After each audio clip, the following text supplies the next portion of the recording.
има ли куче, той е след нея? Не знам как ги привличам. В този слънчев ден в Тутракан, в едно невероятно заведение сме и се срещам с едни много усмихнати хора. Теда и Васко, АДВ Family. Здравейте, приятели! Здравей, здравей! Благодаря за посрещането. За нас беше наистина удоволствие. От колко години карате мотор? Ами, кажи първо ти. За мен това е първия сезон. За мен, аз мисля, съм израснал с мотор вкъщи. Мисля, да. Нали, колкото и смешно да звучи, тия едно време балканчета бяха си, то нямаше какво, или балканче, или Симсонче. Да. Представяш си, щом говорим за балканче и Симсонче, значи... Ти на балканче? Да. Тогава бях на 13 години, нали, балканчето тък му ми пасваш. На 13 години балканчето тък му ми пасваш, имахме тия старите миньорски каски, от сега се изпомням една пластмасова синя миньорска каска, картинка. Но балканчето, нали, примерно наистина от може би 13 годишен някъде съм по балканчето. Там 5-6 години, то вече повече не можеше да ме носи, нали, вече с напредване на годините, килограмите, то вече нямаше повече живот това моторче. Може би сега съм, да кажем, на 35, от около 20-23 години. Какъв беше твой първи мотор? Какъв е първият ти мотор? Моят мотор е KTM Duke 390 кубика. Сериозна машина. Колко мотора си имал до сега? Мотори, значи като почнем, както казах, Балкан. След това минахме на... имах един скутер Yamaha Jog. Той също беше тип такива църкова мечка, отгоре му бях. След като свършихме с скутерите, с Yamaha-та, реших, че ще карам вече по-голям мотор, нали? И тогава си взех едно Suzuki Inazuma GSX 750. Наистина беше много хубав мотор, доста рядък мотор. Доскоро даже беше собственост на един мой приятел, тъй като му го продадах на него. Той си игра там с него. Кафе Рейсър едно друго го прави. След това минахме на... Исках да карам Бъргман, голям скутер, Бъргман 400. Обаче вечното заяждане с това дали е мотор, дали е скутер, реших да преключим с тази тема. Продадах го тогава Бъргмана, взех си Yamaha Super Tenere 750, 91 година, нали, пълна класика, страхотен мотор. Само, че преди 2-3 години усетих, че вече мотора остарява, изхъбява, самоморява се и затова реших сега да мина на Honda Africa Super Adventure Sport, която е 1000 кубика, 2018. Надявам се, той вече ти е добре. Той вече ми е добре, да. Вече ми е както трябва. Кой от моторите най-много вървеше според теб? Най-много вървеше Suzuki той и на Зумата, тъй като той беше такъв тип Street Fighter, нали? Naked мотор. Той си беше 750 кубика, нали? Доста добър. За удобство, за удобство. Хондата е много по-добрия вариант, нали? Африката е съвсем различна. Да питам ли дали имате повече от един мотор в момента? То реално аз имам два мотора. Аз нямам. По документи, да няма мотор. Така че ако минем някъде двамата на камера, аз плащам и двете снимки за жалост. Добре, според вас, колко кубика трябва да е първият мотор? Дали наистина да е 300 кубика, вече имаш опит, или можеш да почнеш с по-голям мотор? С моя скромен опит, бих казала, може би 600 кубика е по-добър вариант за първи мотор. 390 прекалено малък. Да. По-скоро за града, пък ни наблягаме на извънградско каране. Точно така. Членували ли сте в мотоклуб? Тук мотокултурата е развита доста. Да, интересното, че аз съм един от създателите на мотоклуба в Тутракан. Това беше може би преди 7-8 години. Създадахме го с 9 човека бяхме в началото, създадахме го, само че след това мотокултурата, както казваш, ще ми дойде малко в повече. Аз имам си началник на работа, един началник ми стига да ми казва той кой точно кога как да кара, не е за мен, така че решихме вече да си караме просто за удоволствие, за свободата на карането и за удоволствието наистина. Добре, да започнем малко с екипировка. Да. С какви каски карате ви? Кой модел и коя марка? Моята е Модела не познам, марката е Aerox. Да, ами аз също съм с Aerox Commander, тая тип с козирката, която е Adventure каската, Commander. Мисля, че Как си ги избрахте? По удобство, по аеродинамика, тишина? Ами аз за мен лично предпочитах да е някакъв среден клас, като нали, най-вече от ревюта, от едно от друго се влияех. И когато я сложих вече, наистина усетих, че залепна ми за главата тая каска. Да, не е много добре шумоизолирана, но така или иначе ние не сме някакви състезатели да караме с някакви високи скорости, за да има проблем с шумението. Ползвате ли комуникационни системи двамата? Да. Като пътувате? Да. Ползваме интерком. Какъв е? Какъв беше? Фриткон мисля, че беше. Видяхме, да, те са някакви китайски. Фриткон, да, даже ги поръчахме от щатите, от Амазон на $70. Бяха перфектна цена, а и качеството е доста добро за това. С каква марка дрехи карате? Каква екипировка ползвате в момента? Знам, че в момента, да, в момента аз поне целият ми екип е на Сека. Чешка марка ми се чапка. Ако не се лъжа, чешка марка. Просто имах познат приятел, който е нали, продава такава марка дрехи, затова се взех от там. Аз моите от Кобрат бяха. Идеме тук да Якто е на рука, а панталона не знаем на каква марка. Как не знаеш на каква марка ти панталона? Добре стоиш на мотора, изглеждаш като стар моторист. За в момента с това съм за обувка. Как мислите, дънки, текстилна или кожена? На къде се ориентирате като дрехи? Може би текстил, но дънките също са добра идея. Ако пътуваш до работа, е доста добър вариант. Urban стайл, да го кажем, нали? Градски стил са дънките, докато за кожа не искаме да се помислим, особено както станаха такива жеги лятото, не искаме да се помислим направо за кожа. Текстил и дънки, нали, са перфектни варианти. С какви обувки карате? Ти си адвенчър, имаш някакви любими бутуши? Ами, тия, които ми подари жена ми, ботите са ми страхотни на марката Icon са. Icon обаче точно Storm Hawk, как се водеха тия боти, перфектни са, ниски и са много удобни и за ходене. Да. Сега пак ще ме питате за моята марка, обаче аз не я знам. Макар че аз си ги поръчах и мъжа ми ги подари за Коледа. Ние ще ги напишем после. Какви ръкавици ползвате? Ръкавиците са на Модека, купих си ги от Германия. Супер. Аз моите на Модека от Букурещ, от този якия магазин. И на Revit имам. И на Revit. Аз моите двата са на... Ти имаш повече. Моите са на... Имаме едни на AXS кожени, летни, имаме едни текстилни на Сека и едни зимни или така по-дълги с водонепромокаеми също на Сека. Целогодишно или сезонно карате? Вие сте пътешественици. Ами, по-скоро стараем се всеки един удобен за нас ден да го прекараме на мотора.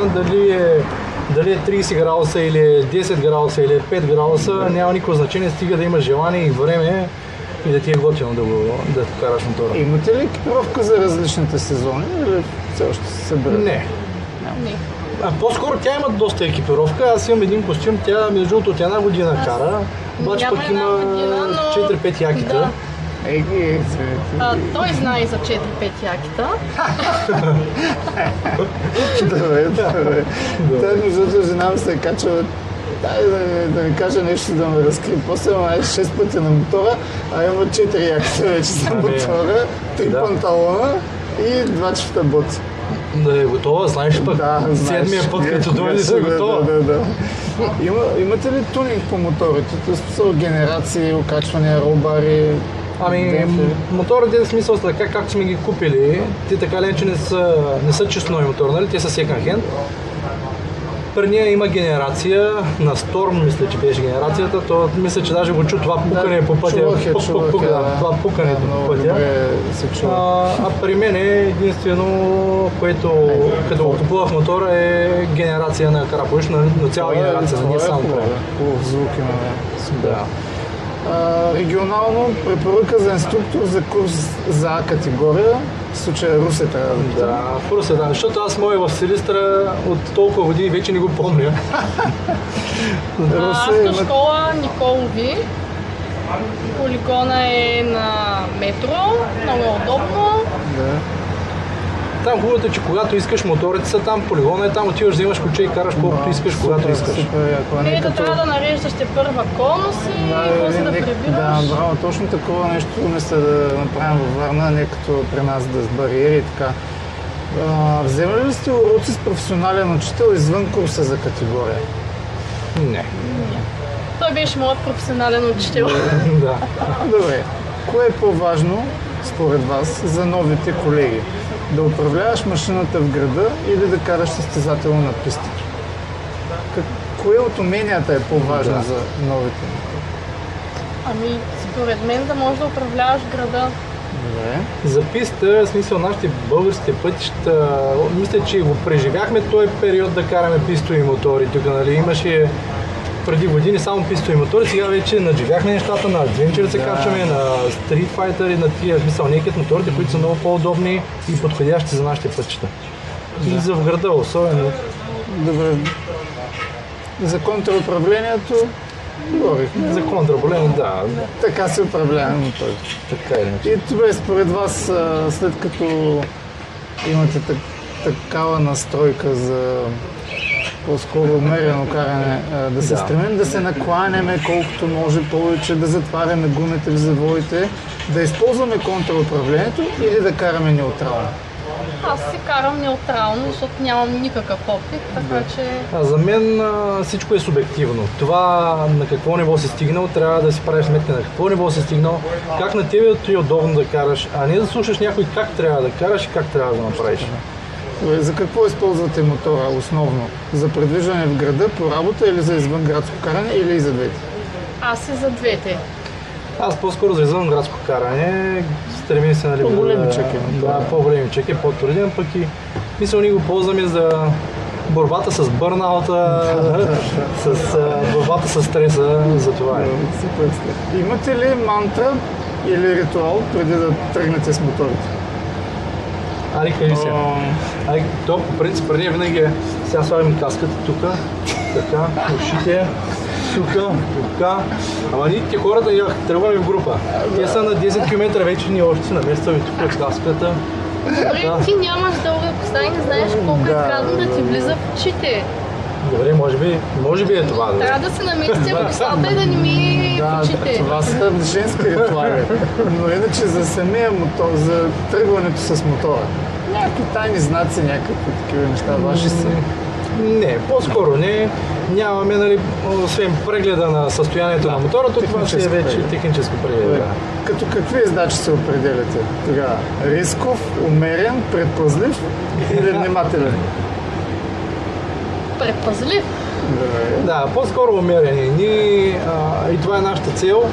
Искаме да покажем и на другите, че това да караш мотора може да бъде наистина спокойно, приятно семейно занимание, което да не е рисково, да не насочат с пръст. Да, между другото, за нами последния път. Аз не усетих адреналин. Слава Богу. Да. То наистина. За касичка за адреналин. Случва ли ви се да карате без екипировка? Не. Първият път, като отидах на полигона, бях без екипировка, паднах и от тогава не съм се качвала на мотор без екипировка. Имаме такива случаи. Да, без екипировка не. Особено последните години, наистина, трябва да се държиш на себе си. Миете ли моторите или ги почиствате по друг начин? Ами мием ги, само че не сме от тия маниаци, където като мина през оквата да спре и да почна да търкам че ме е напръскал. Аз имам стрейч. Все пак адвенчър мотора, това ако не е кален, това не е адвенчър. Имате ли скотойлер? Не. Ние сме Такива сме традиционалисти пръскани. Basic, да. Basic. Как се почувствате веригата? За ги пръскате? Да, ами с обезвъзлител. Първо четките и след това с... А на какъв пробег горе-долу по вашето пътуване? Ами зависи, в смисъл сега на някои спреове им дават по 800 км, според мен си е супер субективно. Като се видиш, че самата ти верига е суха, напръскай, почисти си я, напръскай си я, ти може да си карал 500 км, но през око и да не става за нищо тая верига и може да си карал 1000 км. Добре, ти понеже имаш два мотора, на какъв интервал или пробег им сменяш маслата? Ами горе-долу гледаме всеки сезон да си ги обслужваме, с оглед на това, че не сме някакви... нямаме достатъчно много време, за да сме твърди активни на моторите. Може би за сезон е съвсем нормално да се сменят масла и филтри. А амортисьорите? На колко километра? Ами амортисьорите за сега не ми се е случвало. За сега не ми се е случвало да ги правя. Гуми? Марка, модел, на какъв пробег? Ами по принцип последно време все така ми се случва, че карам... предишния мотор ги карах с Heidenau, една марка не е много позната, но пък бях останал много доволен от Heidenau. Немска марка, доколкото четах преди време, немска марка, наистина добри.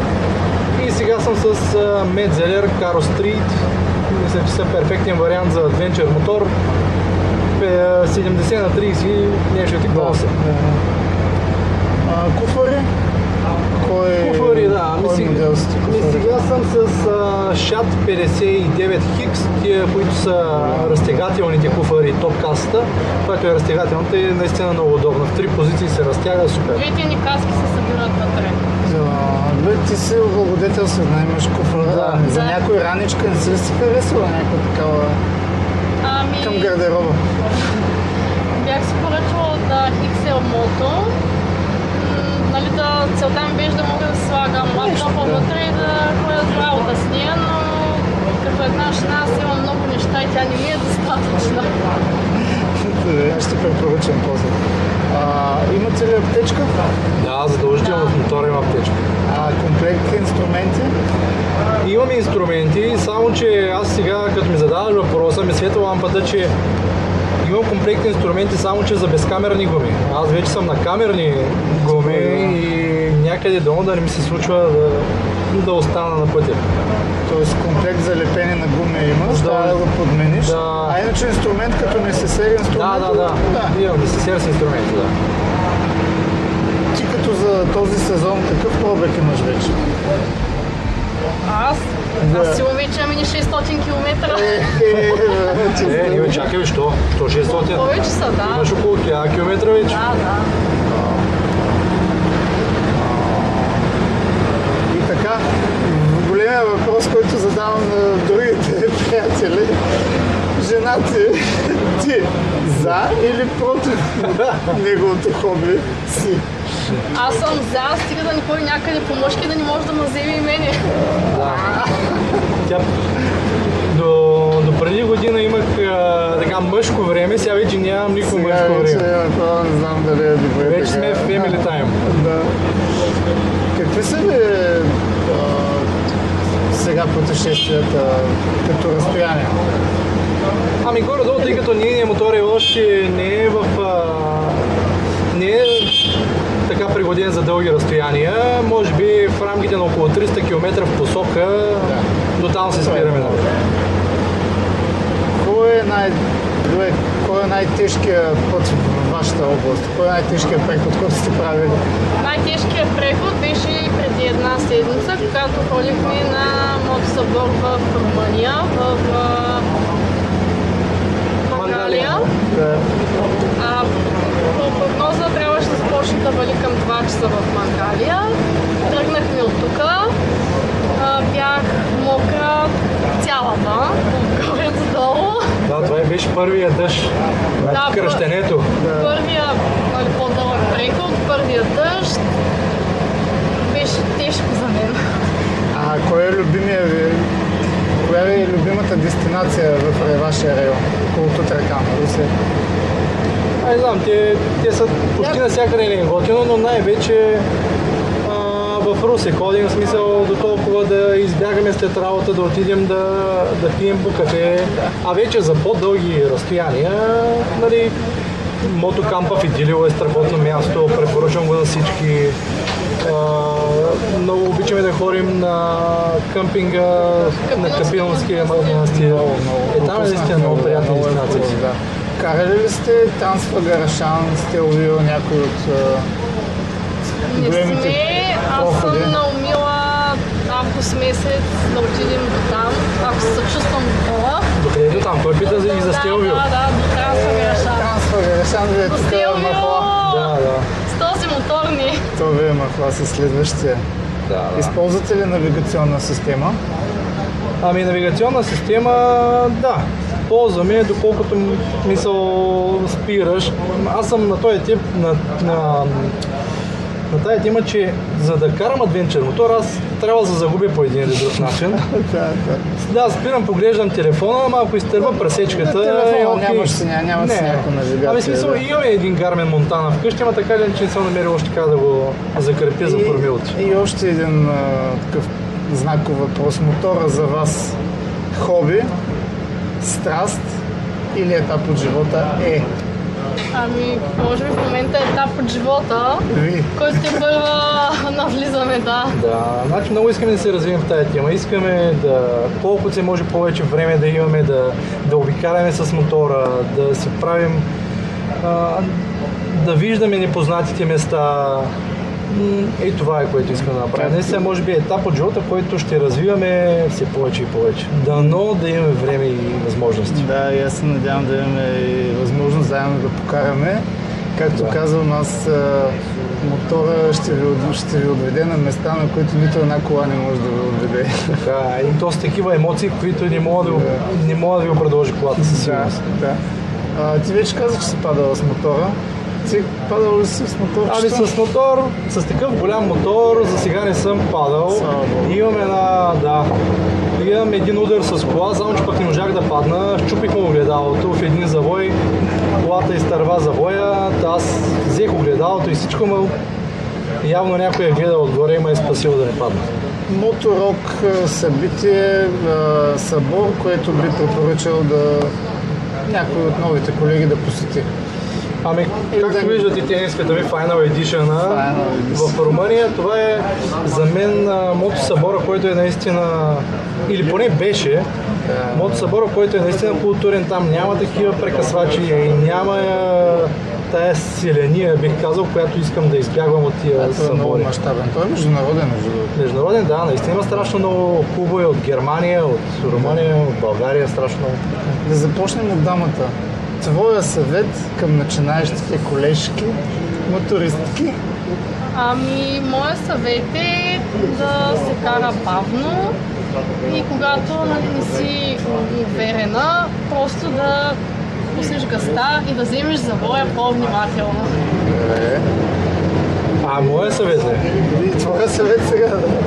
Моят съвет е да си, ако искат да карат мотор, много добре да изберат мотора, който ще си вземат, по това какво усещат, какво искат и най-вече да обмислят всяко едно движение на пътя, защото ако ти си сигурен в себе си, не може да си сигурен в този отсреща какво ще направи.